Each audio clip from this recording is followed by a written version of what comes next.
Yeah. Okay, let's move on to Well, Nevada then. oh yes, look, I'm sorry, but I'm going to give you the latest what we've got to be scared of next. So it's a fungus this time.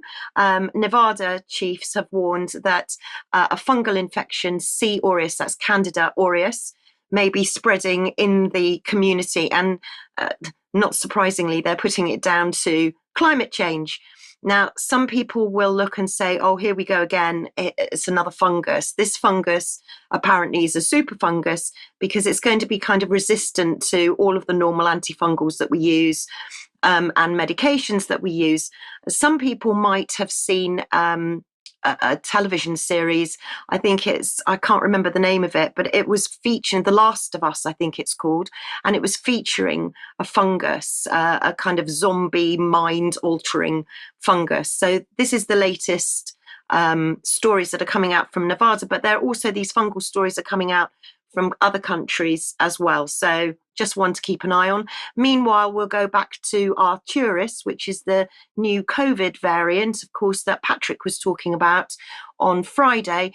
And the new symptom is sticky eye, which sticky eye is, well, I don't know really what to say, except for the fact that we are in hay fever season, and pink eye conjunctivitis is often associated with hay fever. However, apparently this new COVID variant that we've all got to be really, really frightened of, this is attacking children. What a surprise, not.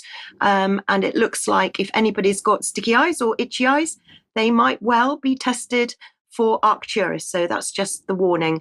Also going on in the world of testing is that, of course, we go back to mobile apps. And now you've got a mobile app that's been designed which will let you scan your COVID and flu test, a bit like a pregnancy test. So that's something to look forward to because nobody should be testing, of course.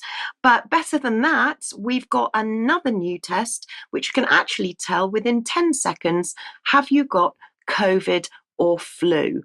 I mean, this is absolutely insane, but when you look at it in more depth, you can see that it gets a little bit more sinister because this is a sensor. And I've shown a picture of this little sensor. There it is.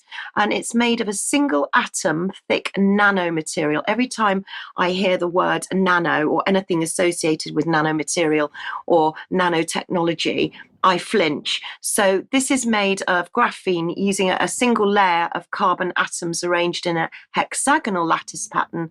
Its thinness makes it highly sensitive to any electrical changes in the environment, giving it the ability to differentiate between COVID and flu. Be very grateful for some comments on that, if anybody's got any comments on that.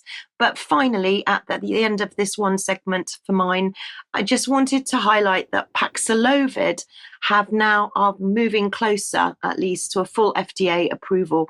And we've talked many times about Paxlovid from Pfizer and the dangers, and June Rain was talking about the serious adverse reactions, and they're very serious. So the fact that this drug is moving closer to a full FDA approval is terrifying.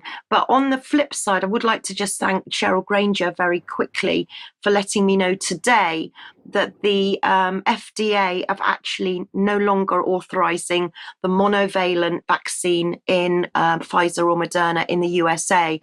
And the authorization has been removed completely. That's not to say that's good in one way, because in another way, what they've done is tried to simplify the system by only authorizing the bivalent. So now it's only the bivalent vaccine that's available and authorized in the USA by the FDA. Well, what do we say? Well, you said the key bit, that fear, and more fear is the agenda, and of course, seeing through that fear is a big part of standing up against what's coming through.